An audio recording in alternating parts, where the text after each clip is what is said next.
ছায়া হৈ আহা এবাৰ সন্ধিয়া যেতিয়া জোনৰ পোহৰে পৃথিৱী উজ্বলি উঠিছিল চৌপাশে আশাৰ ৰেঙনি বিৰিঙি পৰিছিল মুগ্ধ হৈ ৰৈছিলোঁ প্ৰতিটো পল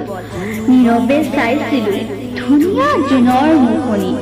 লাহে লাহে অনামিকা নামি আহিল আৰু জোনাক হেৰাই থাকিল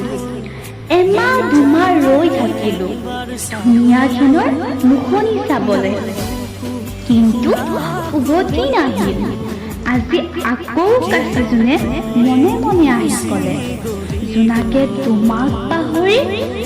আন্ধাৰত খাবতি ল'লে ভাগৰি পৰিলোঁ